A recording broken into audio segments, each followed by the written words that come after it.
बिस्मिल्लाहिर्रहमानिर्रहीम। अस्सलाम वालेकुम viewers, welcome to my channel cooking with Malika. उम्मीद है कि आप सब खैर आफियत से होंगे। अल्लाह ताला आपको हमेशा होशियारबाद रखे, आमीन सुम्मा आमीन। तो व्यूअर्स, आज हम दाल गोश्त की ऐसी शानदार रेसिपी आपसे शेयर करने वाले हैं जिसको बनाना हर एक के बस की बात नहीं है। सारे ट्रिक्स एंड टिप्स आपसे शेयर होंगे। जब आप इस तरीके से ये दाल गोश्त बनाएंगे ना तो इंशाल्लाह खाने वाला खाता ही रह जाएगा, तारीफ़ों के पुल बन जाएंगे। इतनी यमी, इतनी टेस्टफुल ये दाल गोश्त हमने कैसे तैयार किया, सारी ट्रिक्स एंड टिप्स आपसे शेयर होने वाले हैं।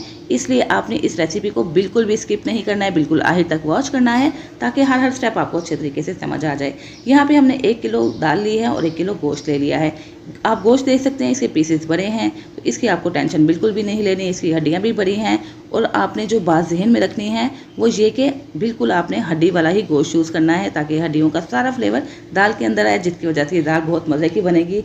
यहाँ पे हमने गोश्त के पीसेस बड़े लिए हैं, इनको आगे चल के हमें कैसे छोटा करना है इंशाल्लाह सारे ये ट्रिक्स आपसे शेयर होंगे, इसलिए आपने बिल्कुल भी वीडियो को मिस नहीं करना है। 3 अदद हमने प्याज काटे थे, 2 अदद प्याज हमने इसके अंदर शामिल कर दिए गोश्त के अंदर और 1 अदद प्याज बड़ी कटा हुआ एक साइड पे रख लेंगे। इसे आगे चल के हमें फ्राई करना होगा। 1 टीस्पून भर के शामिल कर देंगे कटी हुई सूरज मिर्च और बाकी सूरज मिर्चें हमने रख दी हैं, प्रेजेंटेशन में हम यूज़ कर लेंगे। 1 टेबलस्पून कुटा हुआ लहसुन अदरक का पेस्ट शामिल कर देंगे। नमक आप अपने टेस्ट के अकॉर्डिंग शामिल कर दीजिएगा। उसके बाद इसके अंदर 2 टेबलस्पून भर के शामिल कर देंगे सूरज मिर्च पाउडर और हाफ टी स्पून शामिल कर देंगे हल्दी पाउडर।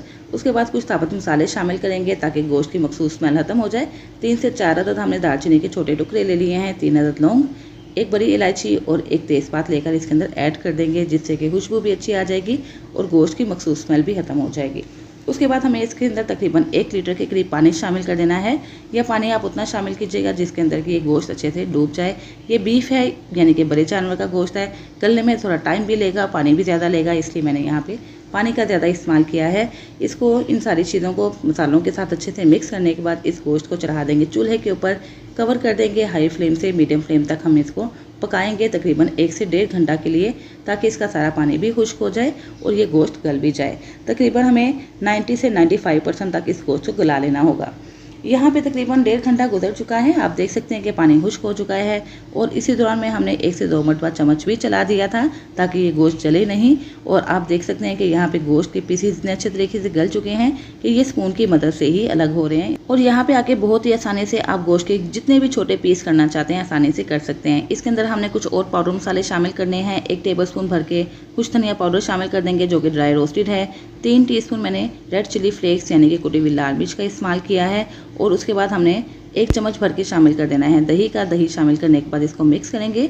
दही हमें 2 से 3 स्टेप के अंदर मिक्स करनी है और जैसे ही मिक्स हो जाएगी दोबारा से हम दही शामिल कर देंगे। और उससे पहले हमें क्या करना है, 1 चम्मच दही शामिल करने के बाद इसको मिक्स करने के बाद हमने तकरीबन 1.5 कप के करीब कुकिंग ऑयल शामिल करके इसको भी गोश्त को ऑयल के अंदर भूनना है। यहाँ पे मैंने ऑयल इसलिए ज़्यादा इस्तेमाल किया है क्योंकि हमें इसकी तरी हासिल करनी है, तो इस वजह से ऑयल आपको ज़्यादा ही इस्तेमाल करना होगा। और उसके बाद जैसे ही गोश्त भुनेगा दही के साथ दोबारा से 1 टेबलस्पून के करीब दही शामिल करके गोश्त को दोबारा से भून लेंगे और अच्छे तरीके से इसकी हमें भुनाई करनी है। तकरीबन 5 से 6 मिनट के लिए फ्लेम को हम हाई कर देंगे।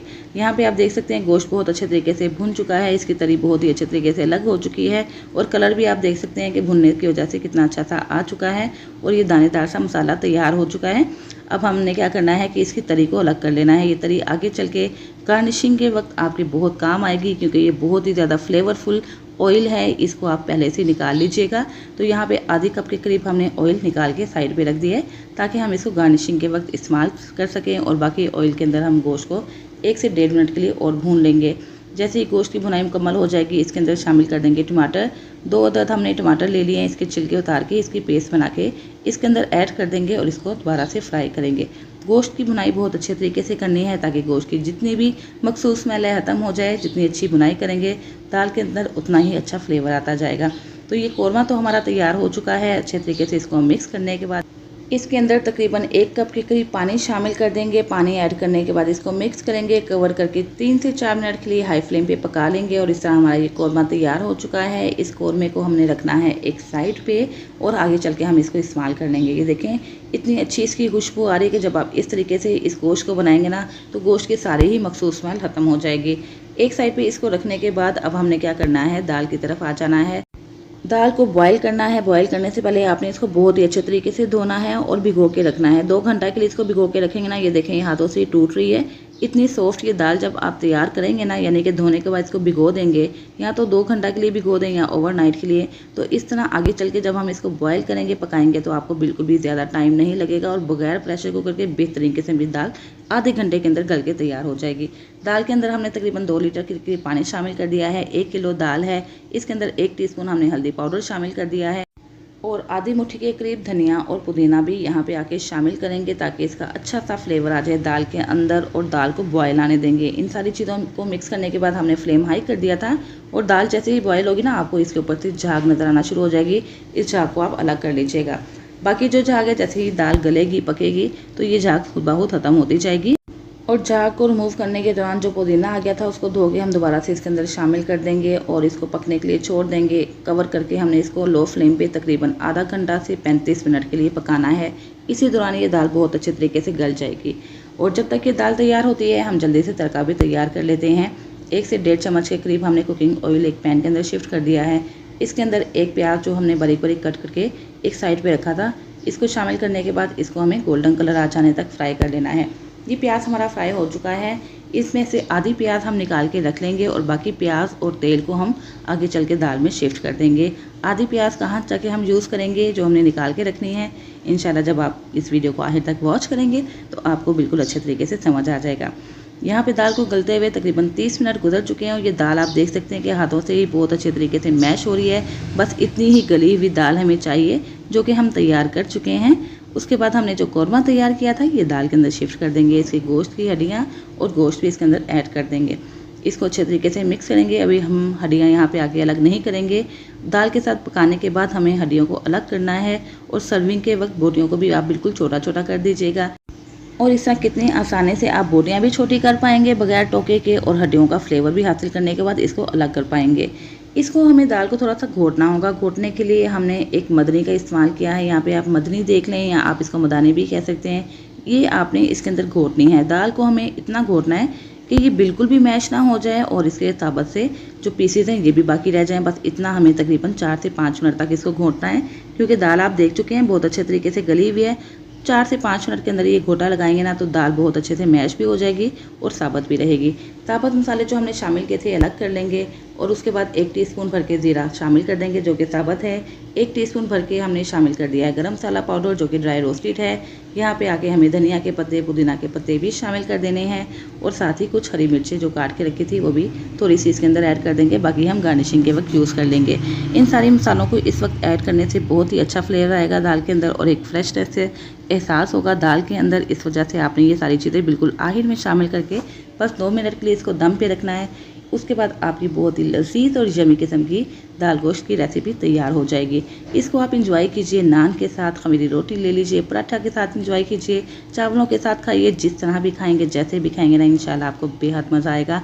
दाल को मज़ीद आप खुश करना चाहते हैं आप खुश कर लें, थोड़ी सी ग्रेवी रखना चाहते हैं ग्रेवी रख लें। ये टोटली आपके टेस्ट पे डिपेंड करता है। और यहाँ पे आप देख सकते हैं कि गोश्त के पीस हमने बिल्कुल छोटे छोटे से कर लिए हैं और इसको सर्व करते वक्त इसके अंदर आपने हड्डी बिल्कुल भी शामिल नहीं करनी है, क्योंकि हमें उसका फ्लेवर चाहिए था, तो फ्लेवर हम ऑलरेडी इसका हासिल कर चुके हैं। बहुत ही यमी किस्म की और सारे स्टेप्स के साथ मैंने इस दाल की रेसिपी को आपसे शेयर कर दिया है। आपने भी सारे स्टेप्स के साथ इस रेसिपी को ज़रूर ट्राई करना है और मुझे फीडबैक भी देना है। और साथ ही आपसे हमारी रिक्वेस्ट है कि अगर आपको मेरी वीडियो अच्छी लग रही है तो प्लीज़ इसको लाइक और शेयर करना मत भूलिएगा। चैनल पर नए हैं तो चैनल सब्सक्राइब करके बेल आइकन प्रेस कर दीजिएगा ताकि हर नई आने वाली वीडियो की नोटिफिकेशन आप तक फ़ौरन से पहुंच सके, जो बिल्कुल फ्री है। दाल को किस तरह सर्व करना है ये आप देख सकते हैं कि जो हमने ऑयल निकाला था, ऑयल के साथ इसकी गार्निशिंग कर देंगे। थोड़े से धनिया के पत्ते, पुदीना के पत्ते इसके ऊपर गार्निश करेंगे। साथ ही हमने इसके अंदर हरी मिर्चों को भी गार्निश कर दिया है। आधा नींबू काट कर इसके ऊपर रख देंगे, या आप नींबू निचोड़ भी सकते हैं। अदरक और साथ ही जो फ्राई प्याज निकाल के रखी थी उसके साथ इसको मज़ीद खूबसूरत बना देंगे और देखने में जो यमी लग रही है, खाने में उतनी ही लाजवाब है। और इसके साथ साथ अब आपके लिए 1 किलो दाल गोश्त बनाना बहुत ही आसान हो गया है। आसानी के साथ बिल्कुल सिंपल तरीक़ों के साथ हमने इस रेसिपी को तैयार किया है और इंशाल्लाह जो खाएगा खाता ही रह जाएगा। रेसिपी आपसे ज़रूर पूछेगा। इसके साथ ही विवत इजाज़त दीजिए, फिर हाजिर होंगे इंशाल्लाह एक नई रेसिपी के साथ। अपना बहुत सा ख्याल रखिएगा, मुझे भी दुआओं में याद रखिएगा। अल्लाह हाफिज़।